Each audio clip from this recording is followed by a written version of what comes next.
अस्सलाम वालेकुम। कैसे हैं आप सब? उम्मीद है बिल्कुल ठीक ठाक होंगे। और आज आपसे मैं फ़ाइकस प्लांट के बारे में बात करूंगी। ये मेरे सारे फ़ाइकस के प्लांट्स हैं और फ़ाइकस की बहुत सारी वैरायटीज़ होती हैं। मुख्तलिफ़ शेप्स के ये प्लांट होते हैं, जैसे कि आप देखें कि इसको स्टारलाइट फ़ाइकस कहते हैं, इसको गोल्डन फ़ाइकस कहते हैं। ये भी रबर प्लांट है, ये इसको भी फ़ाइकस ही की एक वैरायटी कहते हैं। यानी ये कि ये ब्लैक फ़ाइकस है। बहुत सारे फ़ाइकस के प्लांट्स होते हैं और सबके नेम अलग अलग होते हैं और सारे ही अलग अलग शेप्स के होते हैं। फ़ाइकस के प्लांट बहुत ज़्यादा शौक से अपने घर में लगाते हैं, इसलिए कि देखने में भी बड़े खूबसूरत होते हैं और काफ़ी कलरफुल होते हैं। और इतने ज़्यादा ये खूबसूरत लगते हैं कि इनको अक्सर हम गार्डन में भी लगे हुए देखते हैं। सड़क के किनारे भी आप देखें, इनको ख़ास तरीके से शेप दी जाती है। वो भी फ़ाइकस ही की एक वैरायटी होती है जिसको ख़ास किस्म की शेप दे दी जाती है। और ये प्लांट अगर हम पॉट में लगाते हैं तो इसकी केयर थोड़ी सी डिफरेंट होती है, जबकि ज़मीन पर जो लगाते हैं उनकी थोड़ी सी डिफरेंट होती है। ज़मीन पर जो प्लांट लगाते हैं वो बहुत तेज़ी से ग्रो करते हैं और उनकी जो है वो शेप जो है। अच्छा, इस प्लांट की ख़ास बात आप नोट कीजिएगा कि ये प्लांट बहुत तेज़ी से एक ट्री की शक्ल इख्तियार कर लेता है। अब आप मेरे इस प्लांट को देखिए, ये छोटा सा एक ट्री की तरह हो गया है। इसी तरह अगर ज़मीन में लगाते हैं तो वो भी बहुत तेज़ी से ट्री की शक्ल इख्तियार करता है और फिर उसको कटिंग करते रहते हैं तो छोटा सा एक ट्री गोल सा बिल्कुल बन के आपने अक्सर बाहर देखा होगा पार्क्स वगैरह में। तो इसको बड़े खूबसूरत से कलर मतलब बना दिया जाता है और वो कलर बड़ा ही खूबसूरत लगता है। अच्छा, हम फ़ाइकस प्लांट की बात कर रहे हैं तो फ़ाइकस प्लांट को जो मैंने कहा कि थोड़ा सा डिफरेंट होता है। तो अगर हम ज़मीन पर लगाते हैं तो जैसे कुछ प्लांट्स ऐसे हैं जैसे कि गोल्डन फ़ाइकस है, स्टारलाइट फ़ाइकस है, इसको अगर हम ज़मीन पर लगाते हैं या दूसरे फ़ाइकस को ज़मीन पर लगाते हैं तो वो धूप में चल जाते हैं। लेकिन इन पॉट्स में अगर हम धूप में बहुत ज़्यादा देर इन फ़ाइकस प्लांट्स को रखेंगे, स्पेशली जैसे कि ये ब्लैक फ़ाइकस है इसको, या रबर प्लांट जैसे कि रबर प्लांट, ये भी फ़ाइकस की वैरायटी है। इसको अगर हम धूप में रखते हैं या स्टारलाइट फ़ाइकस को रखते हैं तो जो ये प्लांट की लीव जो है वो बर्न होना शुरू हो जाते हैं। आप ये देखिए कि मैं इसको धूप में ज़रा सी देर इस पर धूप आती है तो इसके अक्सर लीव आप देखिए ये बर्न हो रहे हैं। ये देखिए आप यहाँ से देखिए बर्न हो रहे हैं। तो फिर मैंने इसको फुली शेडी प्लेस में ट्री के नीचे रखा है तो इसकी थोड़ी सी केयर, मतलब थोड़ी सी ये बच गया है। वरना अगर इसको हम डायरेक्ट सनलाइट में रखेंगे, पार्शली शेड में भी रखेंगे तो ये प्लांट जो है वो ख़राब जाता है। लिहाजा इसको इनडायरेक्ट सनलाइट पसंद होती है। बिल्कुल इसी तरह जैसे ये मेरा प्लांट है, आप देखिए कि थोड़ी देर के लिए धूप में इधर आती है तो अब इसके लीव देखिए यहाँ से ये बर्न हो रहे हैं। ये रबर का प्लांट है तो ये मुकम्मल शेड में पसंद होते हैं। तो थोड़ा सा डिफरेंट होता है इन प्लांट्स की केयर के बारे में। यानी देखिए ये प्लांट तो आप धूप में लगाएंगे नहीं, इसको मैंने मुकम्मल शेड में रखा हुआ है तो आप इनकी ग्रोथ दे सकते हैं। ये जो है ये वाला प्लांट और ये वाला प्लांट थोड़ी देर के लिए पार्शियल शेड में रखा हुआ है तो इनके इसमें ग्रोथ बहुत अच्छी हो रही है। वरना इनके लीव्स जो थे वो येलो होने शुरू हो गए थे। तो आप देखिए थोड़ा सा फ़र्क है। ये फ़र्क आपको उसी वक्त मालूम होगा जब आप खुद लगाएंगे और थोड़ा सा आप केयर करेंगे।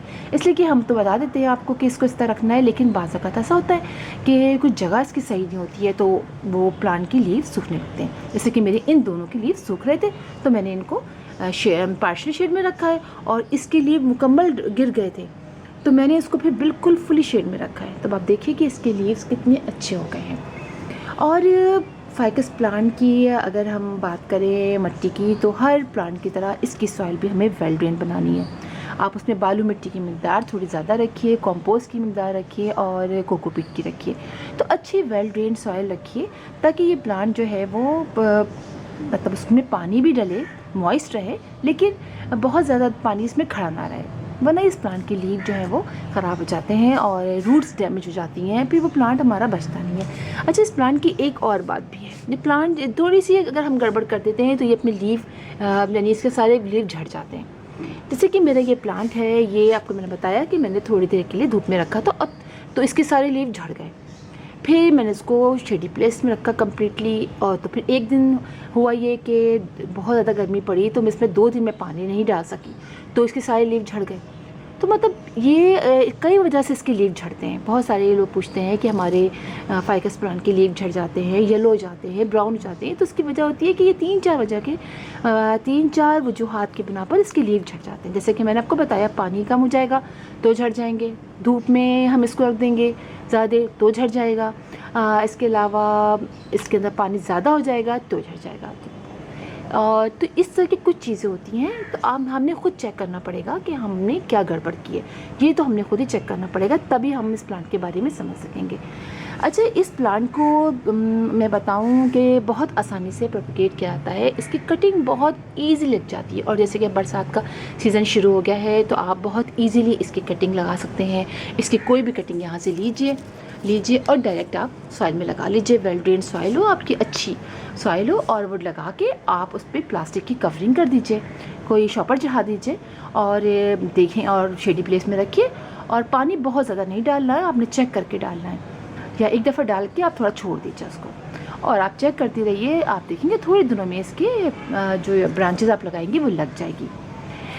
एक तो ये होता है। इसके अलावा इसको पानी में डाल के भी इसकी ब्रांचेस आप लीजिए, उसको पानी में डाल दीजिए, उससे भी इसकी जो है वो प्रोपगेशन स्टार्ट हो जाती है, यानी इसमें रूट्स निकलना शुरू हो जाती है। फिर आप निकालिए और आप उसको सॉइल में लगा लीजिए जब बहुत सारी रूट्स हो जाएँ। तो इससे भी करते हैं। इसके अलावा इसको बुशी बनाते हैं।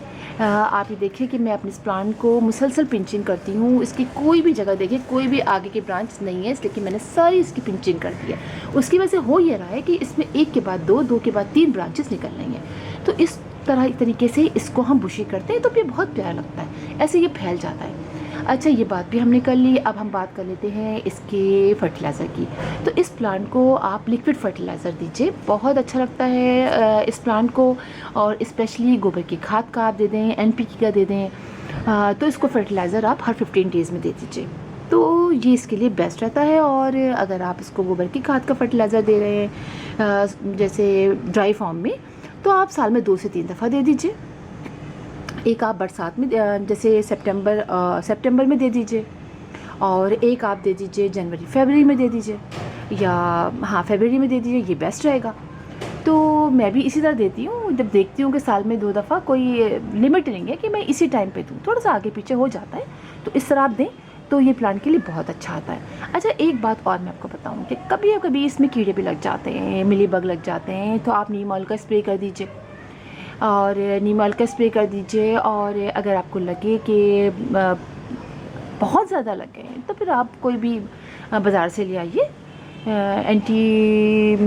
समझिए पेट्स जो होता है, इंसेक्टिसाइड ले लीजिए कोई भी, और वो ला के आप अपने प्लांट पर लगा दीजिए, और स्प्रे कर दीजिए आप उससे।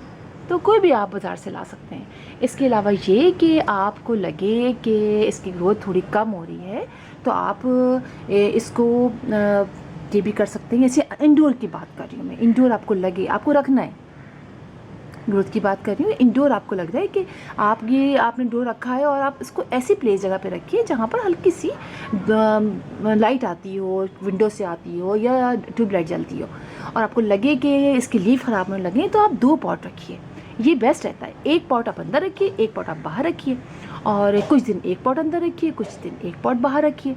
तो इससे भी आपके प्लांट जो है वो उसकी ग्रोथ चलती रहेगी और ख़राब नहीं होगी। अच्छा, आप देखिए कि मैंने इस प्लांट को, ये भी फाइकस प्लांट है, और इसकी मैंने एक ब्रांच यहाँ से कट करके इसमें लगाई हुई है। उसको 1 हफ़्ता हो गया, और आप देखिए इसकी ग्रोथ भी स्टार्ट हो गई है। यानी ये कि ये प्लांट को कट करके लगाइए आप, तो बहुत ईजीली ये लग जाता है इसकी ब्रांचेस। और पिंचिंग करती रहिए, जैसे जैसे आप पिंचिंग करते रहेंगे। देखिए मैंने इसकी पिंचिंग यहाँ की थी, ये देख रहे हैं आप, और इसकी 2 ब्रांचेस निकली। अभी थोड़ी सी ब्रांच बड़ी होगी तो मैं इन दोनों की पिंचिंग कर दूँगी।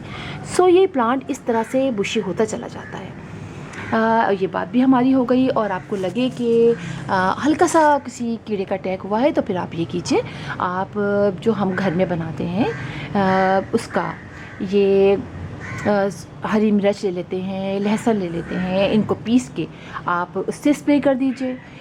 इसके अलावा ऑयल और सोप सॉल्यूशन जो बनाते हैं उस पर इससे स्प्रे कीजिए, और जल्दी कीजिए। आप इसको लेट नहीं कीजिएगा कि आपने 15-15 दिन से करना है, 15-15 दिन से नहीं कीजिएगा, आप जल्दी कीजिएगा, हर 4 डेज़ बाद कर दीजिएगा। और एक बात ये कि नीम ऑयल का स्प्रे या कोई भी आप जब कीड़ों के मारने के लिए स्प्रे करते हैं, तो आप उसको या तो मॉर्निंग में कीजिए, या आप इवनिंग शाम धूप के बाद कीजिए। धूप में बिल्कुल मत कीजिए।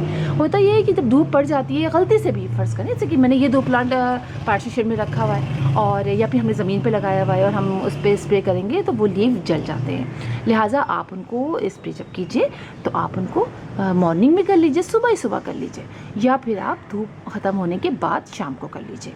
तो आप देखेंगे कि आपके प्लांट्स की लीव भी सही रहेंगे और कोई प्रॉब्लम नहीं होगी। तो इस तरीके से आप फाइकस प्लांट को लगाइए। बहुत खूबसूरत प्लांट है और ज़्यादा मतलब प्रॉब्लम नहीं करता है। चंद बातें हैं, अगर आप इन बातों को याद रखेंगे तो आप इजीली अपने घर में फाइकस प्लांट को लगा लेंगे। और लगते भी ये बहुत खूबसूरत हैं, इजी टू ग्रो भी हैं और बहुत इजीली हम उनको प्रोपेगेट भी कर लेते हैं। तो फिर इंशाल्लाह आपसे मुलाकात होगी किसी और वीडियो में किसी और टॉपिक के साथ। तब तक के लिए अल्लाह हाफ़िज़।